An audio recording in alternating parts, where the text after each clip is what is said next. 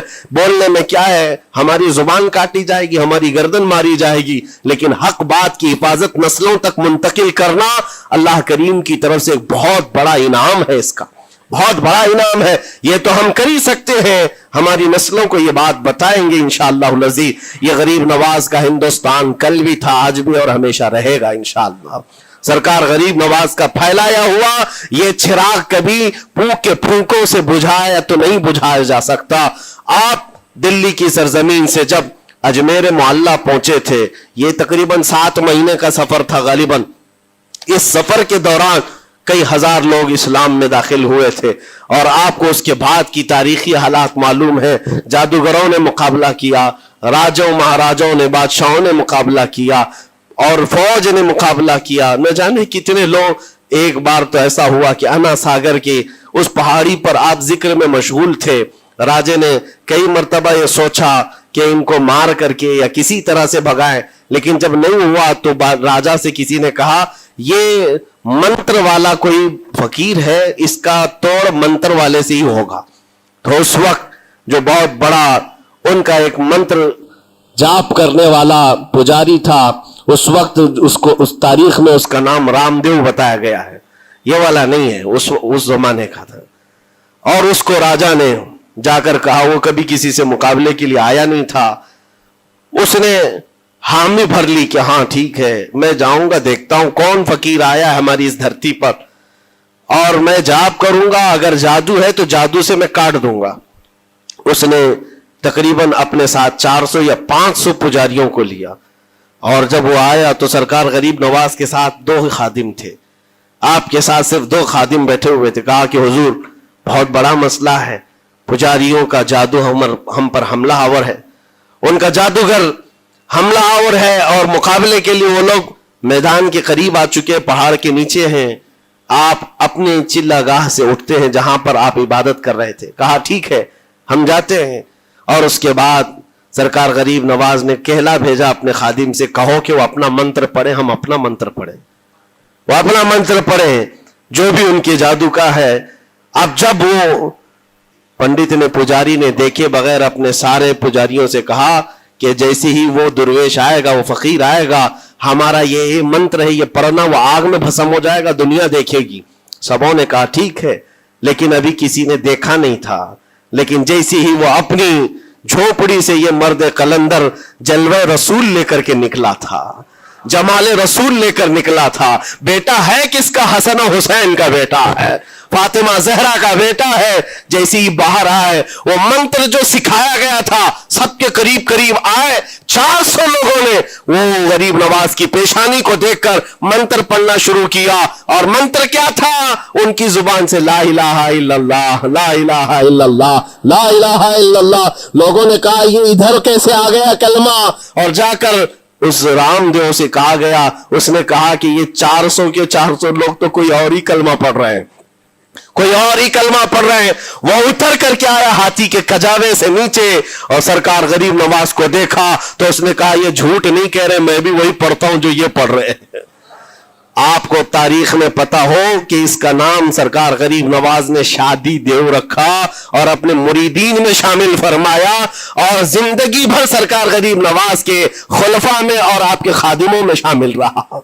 یہ تلوار سے اور چاقو بھالے نیزے سے نہیں کیا گیا تھا, وہ نور مصطفیٰ کی جلوہ گری تھی. جہاں نظر اٹھایا وہاں کے دلوں کی کالک کو دور کر کے ان کے دلوں کو بھی روشن فرما دیا تھا. آج ہم بھی یہی تمنا کرتے ہیں, اجمیر اسی لیے جاتے ہیں کہ ایک نظر ہم غریبوں پر پڑ جائے اور دل کا کالک اور دل کی کالک نکل جائے اور پھر دل چمکنے لگ جائے, کیونکہ اللہ کے ولیوں کی نظر جہاں پڑتی ہے وہ جگہ بھی روشن اور تابناک ہو جایا کرتی ہے. مولا کریم سرکار غریب نواز کی نسبتیں زندگی بھر ہمارے ساتھ قائم و دائم رکھے.